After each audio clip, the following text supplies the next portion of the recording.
السلام علیکم ګرانو دوستانو، بیا هم ښه راغلاست زموږ یو نوی درس ته. ګرانو دوستانو، څنګه چې موږ تیر څو درسو کې موږ ګرامر صرف ویله او بعضې جملې مې ویلې، نو نن مې تصمیم ونیو چې تاسو ته هغه ځینې مهمې جملې یا ځینې مهمې اصطلاحګانې دي چې هغه د روزانه په خبرو کې تاسو لپاره ډېر کومک کوي. او هغه اصطلاحګانې دي چې لکه کله چې فرانسویان خبرې کوي نو تاسو ورته حیران پاتې کېږي چې دا څه شی وایي.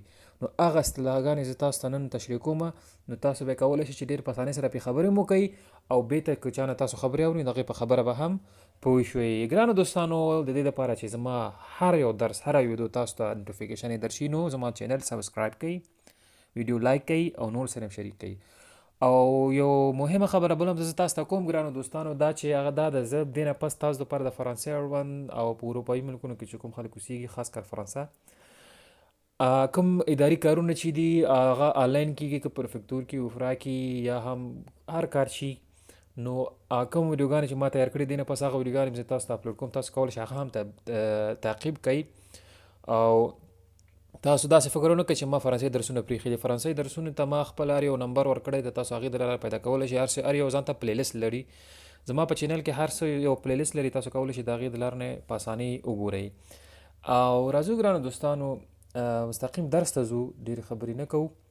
ګرانو دوستانو، هغه مهمه خبره چې زه تاسو ته کوم هغه دا ده، تاسو په سکرین کې مې کتلی شئ. J'étais sûr que وایي زه تا ته ډاډ در کوم. تسیوغ که نه، تسیوغ وایي زه تا ته ډاډ در کوم چې دا یو اصطلاح ده. ګوره زه دې ته یو جمله کې دا استعمالوم ګرانو دوستانو. دا څه وخت استعمالیږي؟ یو چا ته وایي زه تا ته اطمینان در کوم، زه تا ته ډاډ در کوم چې ته دا کار کولی شي، که نه، زه تا ته ډاډګیرنه در کوم چې ته دا کار کولی شي. نو دا به په فرانسې کې موږ تاسو څه رقم ته وایو؟ ګورئ، je t'assure que tu peux parler français. وایي زه تا ته اطمینان ډاډګیرنه در کوم چې ته کولی شې فرانسوي ژبه خبرې وکړې. یعنې ته کولی شې چې فرانسوي ژبه خبرې وکړې، هان تر دې پورې چې فرانسې mieux que le française، که نه، وایي هغه فرانسوي خبرې کول چې د فرانسویانو نه به ته ښه خبرې کوې. فرانسې میو بهترین ته وایي، بهتر ته وایي که یعنې بهترین خبرې کول هین د فرانسویانو نسبت به فرانسویانو نه به هم ته ښه خبرې کوې. زه تا ته ډاډګیرنه کوم چې ته فرانسوي خبرې کولی شي، ته کولی شي حتی ته فرانسویانو نه هم ښه خبرې کولی شي. دا جمله داسې معنا ورکوي. صحیح شو؟ او په ادامه کې اوس یو څه ځینې اصطلاحات دي چې زه یې تاسو ته وایم. certainement که نه، certainement که نه، دا ګورئ آخر کې یو ان ټی چې ده که نه، د ان ټی چې ده دا لیزون کېږي که نه، ما لیزون کېږي. دا ما اول دویم درسو کې تاسو ته ویلي وو. certainement که نه، دا څه معنا ورکوي؟ قطعي، یعنې یقینا معنا ورکوي. یقینا معنا ورکوي. ګورئ جملې ته یو چا ته وایي که نه certainement وایي یقینا چې هو، certainement oui je parle français، یقینا چې زه فرانسوي خبرې کولی شم، هو کولی شم. certainement oui je peux parler français، je peux parler français certainement، یقینا چې زه کولی شم. صحیح شو؟ او بل مثال ته ګورئ، certainement pas، او دا یې منفي ده، یعنی یقینا چې زه نشم کولی، یعنی یقینا چې نه. certainement je ne peux pas parler français، زه خبرې نشم کولی. او بل مثال ته وګورئ، certainement mon ami، certainement یقینا چې زما دوسته، je vais aller chez toi، او یقینا certainement mon ami، یقینا زما ملګریه، je vais aller chez toi، زه به ستا کور ته لاړ شم. صحیح شو؟ یا je vais venir chez toi، زه به درشم، زه به لاړ شم، یا زه به درشم، دواړه یو معنا ورکوي که نه. هلته venir زه به راشم معنا ورکوي، او aller چې ده زه به لاړ شم معنا ورکوي. دغه فتوح پوښ کې مې تاسو ته استعمال کو. certainement mon ami، یقینا یعنی قطعي فیصله مې ده چې در به شم. صحیح شو. دا سختانمو دغسې استعمالیږي. دغه بل ته وګورئ probablement دا اوس د هغې برعکس دی، سرچپه ده که نه. هلته یقینا او دلته احتمالا شاید معنا ورکوي. دا شاید ته موږ تاسو په فرانسه کې peut-être شاید peut-être que je viens، شاید چې زه درشم، peut-être que je vais aller au Paris که نه، شاید چې لاړ شم. هغه عامیانه ده، خو دا ډېر دغه ده، دا ډېر زیات فرانسویان استعمالوي او دا څه ده، دا ډېر زیات ادبي ده.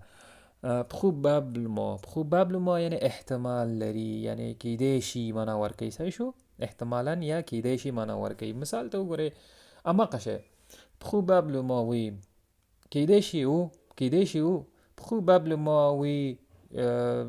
یعنی داسې ویلی شو چې probablement pas ou probablement c'est une surprise. کیدای شي چې دا شی یو دغه حیران کوونکی سپرایز چې انګلیسي کې ورته وایي سپریز هم فرانسوي کې ورته وایي. صحیح شو. probablement c'est une grande fête. کیدای شي احتمال لري چې دا یو غټ پروګرامي فت که نه. probablement c'est une grande parc که نه، یو کیدای شي دا یو غټ پارک وي. probablement c'est une petite maison. کیدای شي چې دا یو وړوکی کور وي. probablement احتمالي کارو ته استعمالي کیدای شي که نه، احتمال لري. او راځو بل اصطلاح ته actuellement که نه. actuellement یعنی همدا اوس معنا ورکوي، حاضر حال معنا ورکوي. صحیح شو. د دې مثالو ته تاسو پام کوئ. actuellement tu fais quoi؟ همدا اوس ته څه شی کوې، څه کار کوې. یو چاته زنګ وای bonjour mon ami actuellement tu fais quoi؟ سلام ملګریا، همدا اوس ته څه شی کوې. دا actuellement به تاسو د تلیفون کې چې کله چاته زنګ وهئ تاسو به ډېر اورېدلي شبکه ځواب ورکوي که نه. c'est fermé actuellement، دا همدا حاضر دپاره بند دی، تاسو وروسته کوشش وکړئ که نه. actuellement استعمالوي که نه. actuellement دلته وګورئ actuellement tu es où؟ همدا اوس ته چېرته یې. دې بل مثال ګوره، دا سوالی ده. ګوره actuellement c'est fermé، حال حاضر دا بند دی. actuellement c'est fermé دکان وي، هر شی چې تلیفون وي که نه. actuellement c'est fermé حال حاضر دا شی بند دی. او بل اصطلاح وګورئ facilement، دا ډېر اسانه کلمه ده. facilement په اسانۍ سره معنا ورکوي.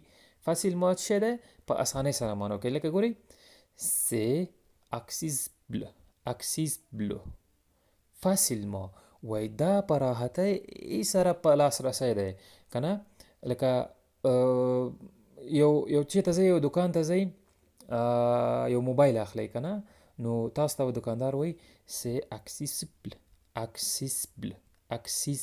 دا څو ځلې وایم چې تاسو تکرار شي. ګورئ accessible، دا اخر کې دا ال چې ده ډېر نری ویل کېږي.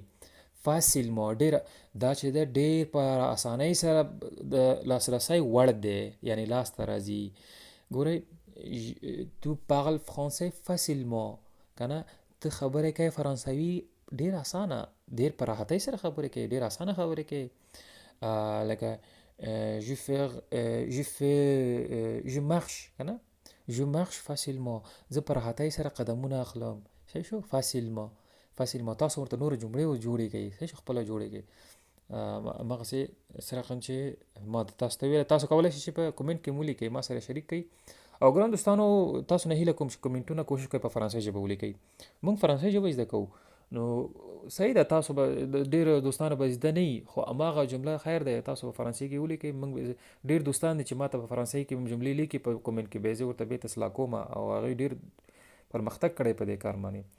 ښه دوستانو بل مثال وګورئ، بل اصطلاح وګورئ rapidement په چټکۍ سره معنا ورکوي، په چټکۍ سره. صحیح شو. je parle français rapidement، زه فرانسوي خبرې کوم ډېر تیز.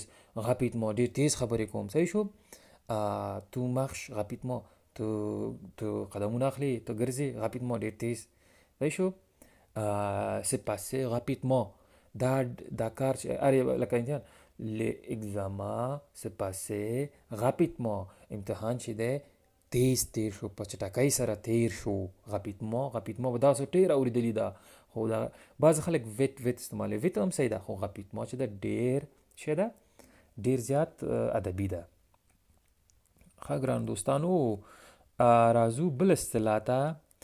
ګورئ، انتیرمون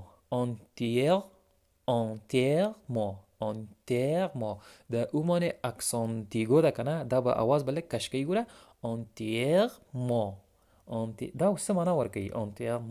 انتیرمون دا بشپړ معنا ورکوي، بشپړ کاملا معنا ورکوي. صحیح شو؟ مثالو ته وګورئ. انتیرمون دکور، زه بشپړ په توګه موافق یم. دا اوس دلته ژ نه ده راغلی، دا یو اصطلاح ده، کولی شو انتیرمون دکور، بشپړ په توګه موافق یم. یو کار سره ته مثلا یو څوک تا نه غوښتنه کوي، اسکو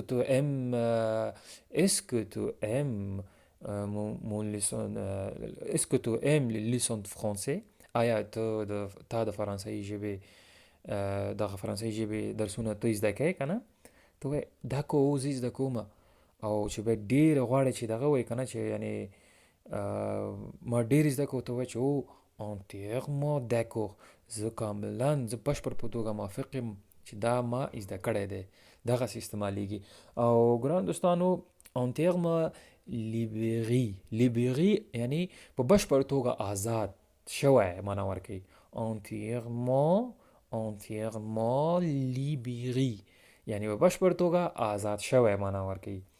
سم ده دوستانو؟ ګوره، انتیرمون دکور اویک توا یعنی زه په بشپړ توګه موافق یم تا سره. توا یا ووم تاسو استعمالولی شئ. بل اصطلاح ته راځو. سوفیزامون دا ډېر عام ده. سوفیزامون یعنې په کافي ډول ډېر معنا ورکوي. ګورئ، ژ مونج سوفیزامون، ما په ډېر اندازه، یعنې په ډېر اندازه مې دغه ډوډۍ وخوړله. صحیح شو؟ یا خوراک مې وکړو. Je parle suffisamment, je parle avec mon ami, mais il n'est pas parle moi. صحیح شو؟ à moi، یا il n'est pas parle avec moi، یعنی ما خپل ملګري سره په کافي اندازه خبرې وکړې، خو هغې ما سره خبرې ونه کړې. او بل اصطلاح چې ده، بل اصطلاح وګورئ. régulièrement، régulièrement مو به نه کوي. régulièrement مو دنه نشي، مو دنه نشي ګران. régulièrement یعنی منظمه توګه، په منظمه توګه. صحیح شو؟ j'écris le langue de français régulièrement tous les matins.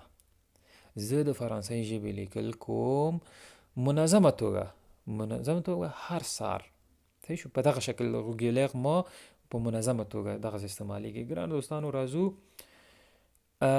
په ځینې دوستان په کومنټ کې دغه د مننې کولو همیشه وایي ژوندی اوسئ. دا ښه خبره ده. دعا خو یو بل ته وایي ستاسو دعا خو زه محتاج یم، خو کوشش کوئ چې فرانسوي استعمالوئ. مننه چې کله کوئ، نو زه چې تاسو نه کله مننه کوم، نو تاسو به ځواب داسې راکوئ لکه په پښتو کې راکوئ. کوشش کوئ. ګوره، څوک چې تاسو نه مننه کوي که نه، میرسي ته وایي de rien، هیله کوم. یو طریقه دا ده. بله طریقه je t'en prie هیله کوم. دا لکه دوستانو که منځ کې یو که نه کشران چې یو بل ته وایي، یا je vous en prie هیله کوم. دا د مننې کولو ځوابونه دي ګران دوستانو که نه. او د بخښنې، کله چې څوک بخښنه غواړي، کله کله به یې دغسې ځواب ورته ورکوي. il n'y a pas de quoi. دا هم هیله کوم معنی. il n'y a pas de quoi هیله کوم. دغه بل مثال دی، ce n'est rien هیله کوم، هېڅ خبره نشته دی. څوک دنه مننه کوي یا بخښنه غواړي، صحیح ده. او pas de problème، یو څوک دنه بخښنه غواړي یا بعض وخت ته وایي چې merci، ته وایي چې pas de problème، هېڅ خبره نشته، هیله کوم. دغه اصطلاحګانې زده کوي. او بل اصطلاح je tiens toujours à elle. ځینې دوستانو ما نه سوال کړی، یو چا ته وایي چې زه همیشه ستا په فکر کې یم، همیشه زه ته ما نه بیلیږي، همیشه زه تا باندې پام کوم. یعنی دونه ورته ویلی شي چې یعنې ته زما همیشه خوښ یې یا خوښه یې. دواړه جملې تاسو ته ښیم. دغه کوم شیان مې چې درته ویلو، دغه ټول په یو جمله کې دي. je tiens toujours à elle، زه همیشه د هغې جینۍ یا د ښځې د هغې په فکر کې یم. دا خو صرف جنۍ دپاره نه استعمالېږي، خلک خپل مور ته هم استعمالوي. زه همیشه د خپل مور په فکر کې یم، زه مور سره مینه لرم دغسې که نه. او سړو ته چې وایو که نه جینکیان چې بیا ته استعمالوي je tiens toujours à lui، دا بیا سړي ته استعمالېږي یا هلکانو ته استعمالېږي، یا هماغه غټ وړوکي کې چې هلک وي مذکر هغه ته استعمالېږي. زه همیشه د هغوی په فکر کې یم، یعنې زه همیشه د هغوی په اندېښنه کې یم او هغه زما خوښېږي، زه هغې سره مینه لرم. دغه دا جملې هماغې ته همدغې شیانو دپاره استعمالېږي. ګران دوستانو خدای وکړي چې دغه مهم اصطلاحات مې تاسو ته تشریح کړي وي. که چېرته پرې پوه نه شئ تاسو بیا هم مانه په کومنټ کې غوښتنه وکړئ، زه تاسو ته تشریح کوم. ګرانو دوستانو دې نه پس به اداري کارونه په فرانسه کې چې کوم دي هغه به هم زه شروع کوم، د هغې ویډیوګانې به هم زه تاسو ته جوړوم. چینل سبسکرایب کړئ، ویډیو لایک کړئ. د الله په امان ژوندی اوسئ.